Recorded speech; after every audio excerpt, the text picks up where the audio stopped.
Welcome to episode 27 of On My Studio Table. Thank you so much for joining me, and thank you especially to my new subscribers. The numbers are steadily climbing, and I'm now up to 2.2 thousand subscribers, which is really surprising and very pleasing. So thank you very much. In my last video, I mentioned that I had a giveaway for Christmas, the first of several. This is for VIP members and Ko-fi supporters. I haven't drawn it yet, so if you haven't entered, there is still time. I will be drawing it in a few days' time after this video airs. I'm actually recording a bit early. We have to go away this week for a few days, so I'm actually making this on Monday, but you won't be seeing it till Saturday. So I hope you enjoy what I've got for you. I've done some more eco printing. I did enjoy a couple of hours last week decorating our Christmas tree, wrapping some presents, and I think I might be making some paper chains as well. So it's lovely to think about Christmas and what's coming ahead. We'll be going away and spending some time with family and having a bit of a break.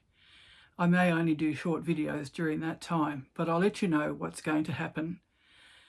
My journal entry too, I'm sharing with you, and that has actually led me into a whole new series of artworks.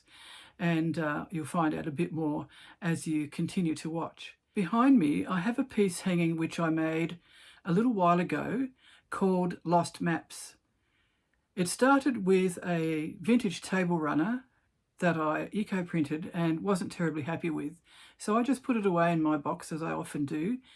And then later on, I thought, no, this will make a good background. I'm going to make something with this. I had a piece of grey drill as well, which also didn't eco-print very well. So that went on for the next layer. And then the piece of mulberry bark on the front, I actually buried in the ground with some rusty items and some leaves in it. And that ended up becoming the centerpiece for this. It reminded me of a map, and often my work is about journeys. And I just thought that this one was evolving into something about journeys. And I thought about the fact that sometimes we lose our way a little bit. Other times we have no idea where we're heading because we're not actually given instructions and we don't know the future. And it feels like we have lost the map. Hopefully we haven't lost the plot. So this is very expressive of that, the fact that we are on a journey. We don't always know where we're going. And I did embroidery on this. It's all done by hand. I used various threads for stitching. I also used some silk ribbon, which I'd had for a long time and wasn't sure how I was going to use it. And this was the piece that I ended up using it on. Near the bottom, just behind me, behind my left shoulder, there are some colourful pieces. And these were wipes that an artist friend gave me. So she used these to wipe after she was painting. And they have all sorts of colours on them just from wiping her paintbrushes or whatever she was doing. And these ended up being stitched onto it as well. They just seemed to give that little bit of colour that it needed. I'll give you more of a view of this because you can't really see the bottom of it in a close-up, some close-up photos. But this was a very meaningful piece to me. It has been in a few exhibitions also, and it is for sale at gonerustic.com. So enjoy, and I really look forward to sharing this with you.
Once again, I have a journal entry to share with you in our slow stitching project, which started at the beginning of this year and is almost done.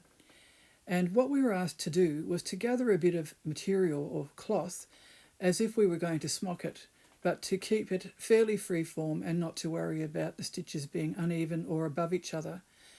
And then we were to add some stitches, and again to be as free-form as we would like to be. And I just love this, and it's led me to a new series of artwork which I'll explain in a moment. And I use some of my favourite stitches.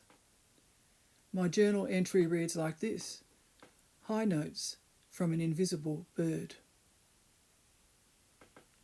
And underneath I've written invisible bird. And the stitches I've used are fly stitch, feather stitch, pistol stitch and seed stitch.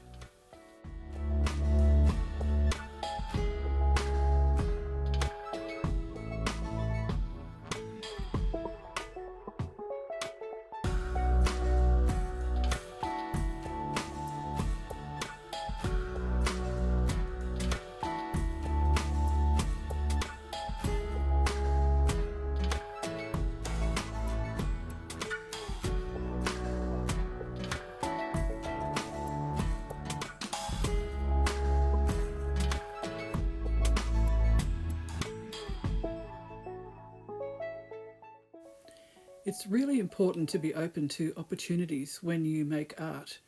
And when I did the journal entry, which I just showed you, I just couldn't help thinking that I'd like to do more of this, but without adding the stitching.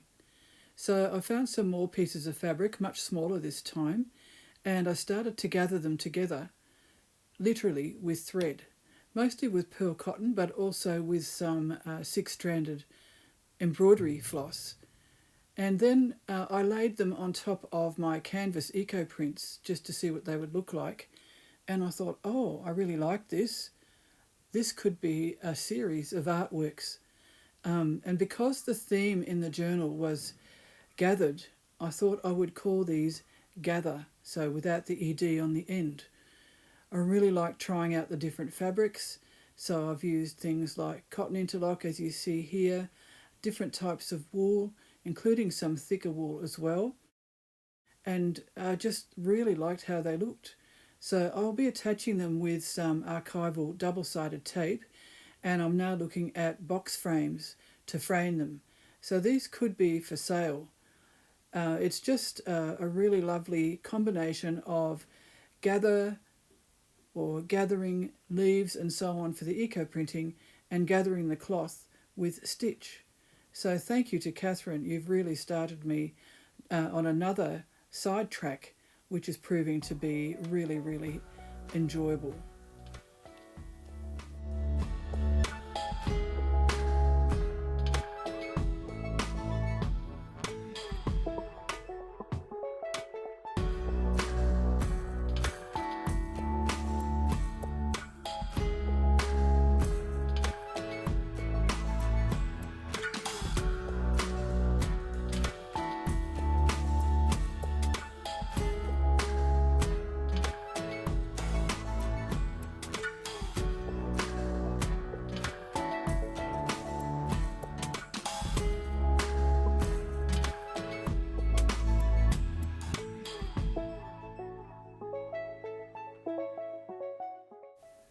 Last Saturday afternoon, I had fun just doing a bit of eco printing on a mixture of paper and cloth. I only did 3 bundles and did them in one large pan, just in water, and I really love the results.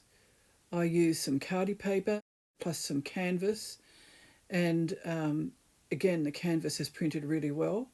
I threw in some luggage labels, and they've printed beautifully, and these will go into my new project.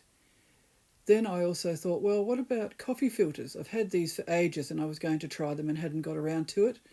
And again, they really surprised me with the results. It's always very exciting opening the bundles because you don't know what you're going to find. These are strong brown paper from a sketch pad, and they will make great pages for my new project. And this piece of thin card, again, has printed so well. I've used some of this in the last 2 videos as well, and it's just beautiful, and it's reversible also. Many of the others are too, but I haven't shown you both sides. I'm just showing you one side. or we'd be here all day. I've kept some of the threads that came off one of the pieces because they might get stitched in. And you may have guessed by now that this is going to be a journal, just for me, just something that I want to enjoy. Maybe it's a Christmas present for me, but it's going to be long term and take me into the new year. So various kinds of cotton. You'll see that the label's printed onto this piece of coarse cotton. And because I laid paper on top, which I think was the thin card I just showed you, it's actually made a border around the edge where it didn't cover the cloth. So this may not end up going into the journal. This may end up becoming something in its own right. This is one of several pieces of cotton lawn which had a tiny spot print on it, and it's quite fine, so the texture will be nice in the journal as a contrast to some of the thicker cloth and the paper. That's some native cherry which grows wild in the bush section of our property, and it's a parasite of gum trees and it becomes symbiotic. This is a piece of heavy cotton, and again the piece with the border. This was interesting. I've had this for a long time. It's a pin-tucked piece of coarsely woven cotton, and this did eco-print quite well, and both sides are actually lovely. So this will either become pages for the journal or may be something in its own right as well. I'm not really sure yet. This is a piece of heavy cotton or possibly canvas or duck, I'm not really sure. And this is also cotton, and I love the way it is printed with the outlines around the leaves. The can print is quite strong on this one as well. This is some more of the finely spotted cotton lawn. So the results on that is quite subtle. And again, it's good to have a bit of variety when I'm doing this journal project. So I'm hoping this week to put some of these together as pages ready to assemble into the journal. On the left here are some linen samples. Some of these were a greyish brown colour and some were white. So the eco prints vary in intensity on them, also depending whether they were close to iron or not. I did dip them in a weak iron solution as I did with all the fabric, but it had different effect depending where it was in the bundle. This one is quite strong, so it must have been near the rusty can. The papers were dipped in a strong tea solution and the cloth was dipped in a weak iron solution.